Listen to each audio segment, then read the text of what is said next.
We are the whispers in the dark, the shadows that will leave a mark.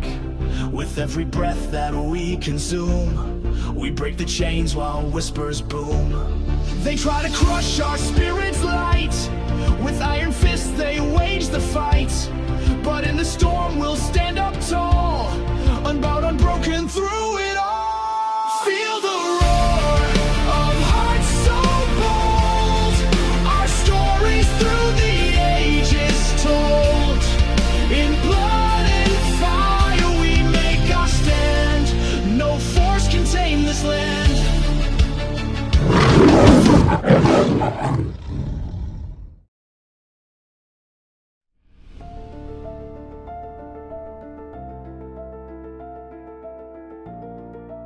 The great Yamnaya cities are under the control of a powerful surveillance program known as the Eye of Yamnar.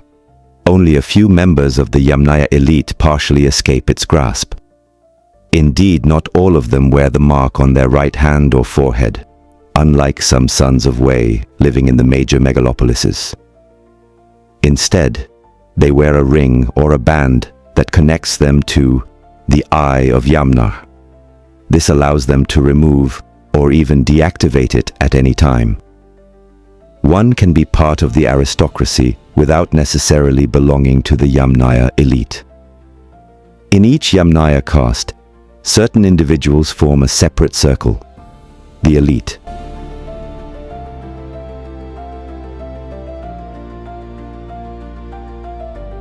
As my shuttle flew on autopilot toward the coordinates I had received, I pondered the day's events.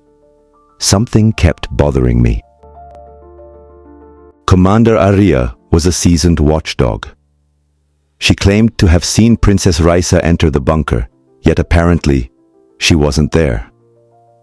According to the princess, she had been separated from the group of aristocrats when she spotted the queen's ring rolling on the ground. She had rushed to retrieve it, but amid the chaos of explosions, laser fire and general confusion, she claimed to have hidden elsewhere until things calmed down. The more I thought about it, the more I doubted her story. What if I had been wrong from the beginning? I still remembered the words of the ghost of Jericho. I deliberately sent you down the wrong path. I let you believe I wanted to assassinate the queen and high priest Aras. I allowed that rumor to spread through the underground to mislead you. So, Commander, tell me, what do you really see? If his true goal wasn't to eliminate the queen and the high priest, then what was it? Perhaps he intended to temporarily seize the royal ring, the Eye of Yamnar. And what if the ghost of Jericho was in fact a woman? Princess Raisa was known for her ambiguous, charitable or suspicious connections with the sons of Wei. Not to mention the secret affair she was having with the son of High Priest Aras, a secret only I knew. I was now convinced that Princess Raisa was hiding something. My shuttle arrived at the designated location just as the sun began to set. The area was swept by strong sandstorms. The USB key given to me by the ghost of Jericho began to vibrate, and a red light blinked. I pressed it. The key then transformed into a mechanical insect, a kind of firefly. The mechanical beetle took flight, and I followed it out of the shuttle. We walked a few meters before I felt a tremor. The sandy ground began to vibrate as well, and a kind of USB port emerged from a buried pedestal. The firefly latched onto it, triggering the opening of a hidden entrance in the ground. I stepped through and entered an elevator that took me down to a circular underground platform. As soon as I set foot on it, it activated and scanned me from head to toe. Once my identity was confirmed, a large holographic screen lit up. The ghost of Jericho appeared on the screen in his usual attire. Greetings, Commander Ezekiel. What you're about to see is a series of recordings that will activate automatically after your identification. If you've come here alone, it means you've started questioning your masters, the Yamnayas. I've given you 2 days because I cannot allow this information to circulate freely. Anyone who views it signs their own death warrant. Even you. Especially you. He added, "That's why, once you've finished watching this recording, this entire installation will self-destruct and vanish into the sands of Sheol.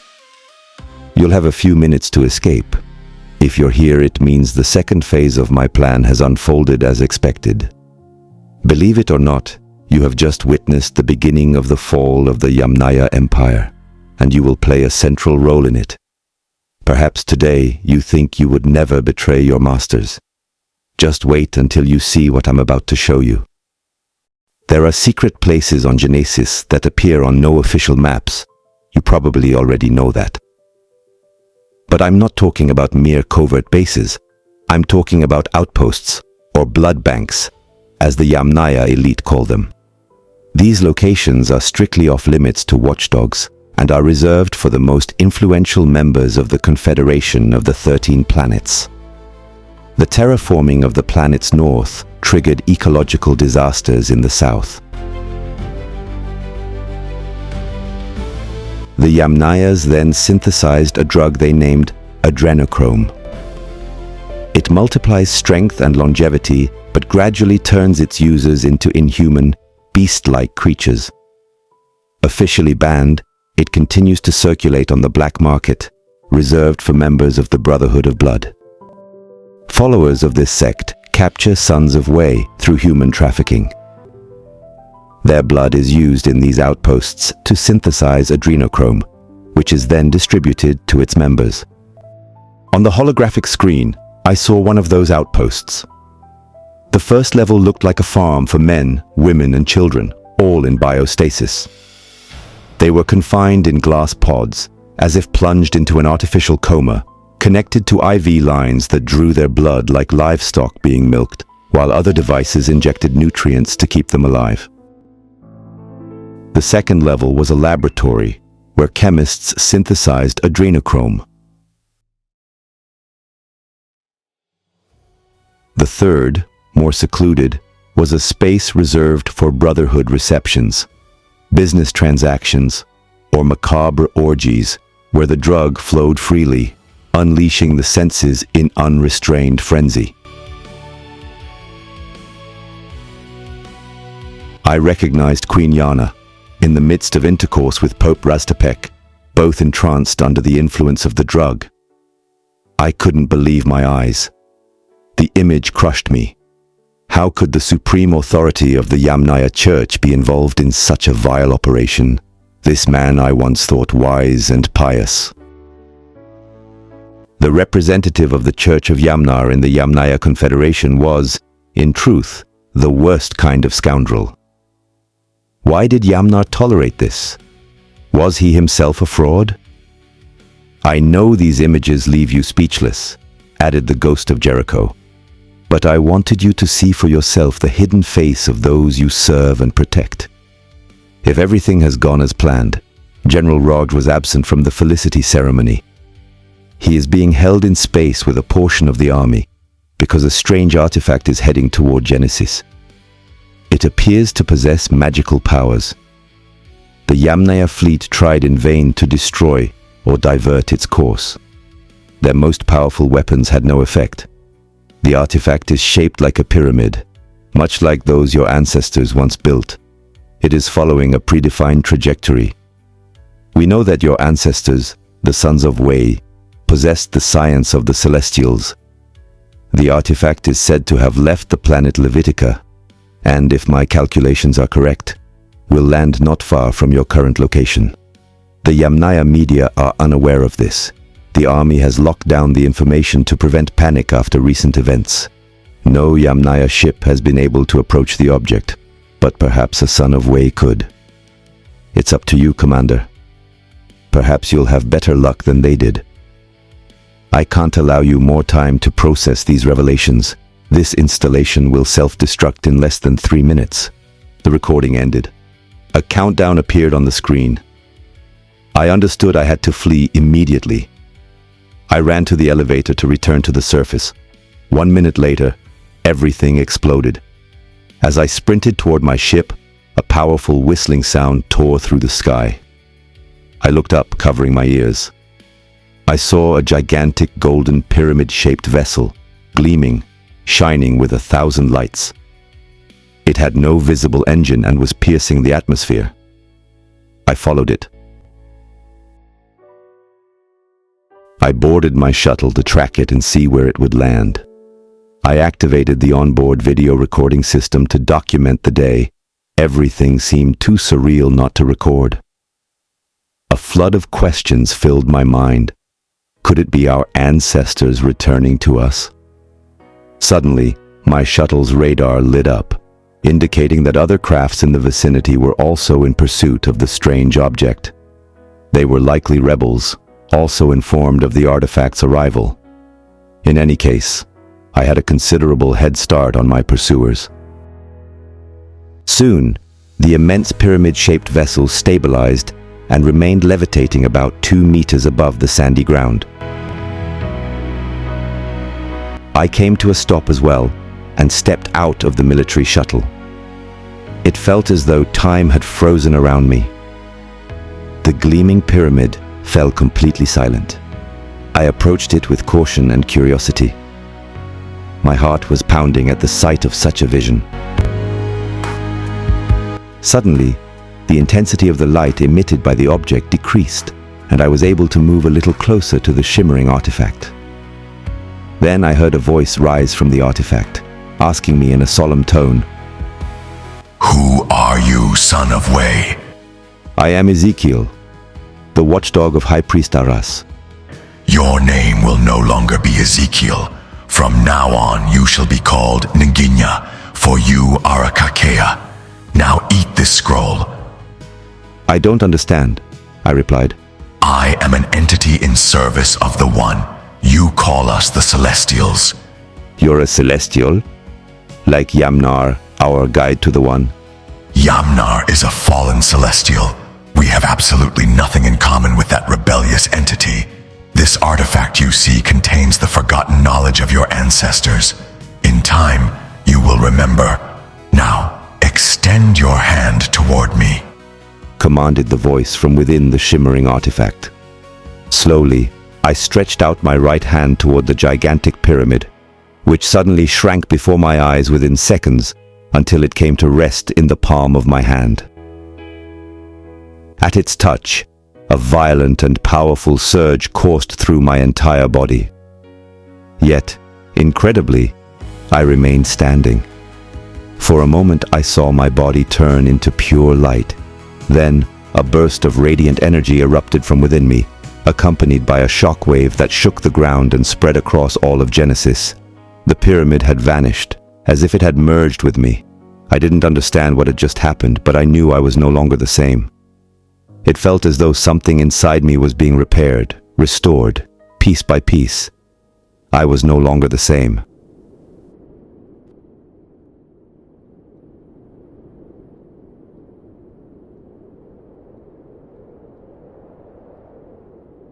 They came with swords and steel at dawn, but we stood firm, though hope seemed gone. Our voices roared like crashing waves. We will not bow, we'll never be slaves. Hear the drum beats, thunder it loud. We'll rise as one beneath the shroud. Chains may bind, but hearts stay free. Through blood and fire, we'll claim victory. Shadows fall where freedom dies, yet from the dark our fury flies. Every scar a badge we wear, proof that we did, proof we still care. They thought they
they can't snuff the burning flash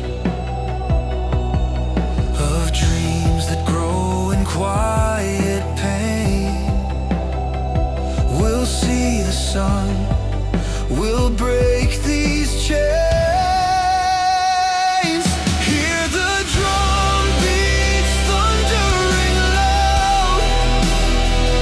We'll rise as one beneath the shroud. Chains may bind, but hearts stay free. Through blood and fire, we'll claim victory.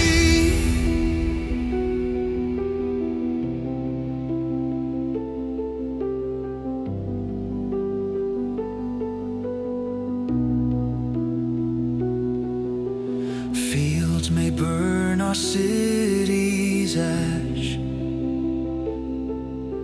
but they can't snuff the burning flash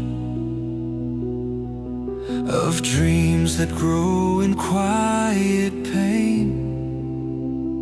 We'll see the sun, we'll break these chains.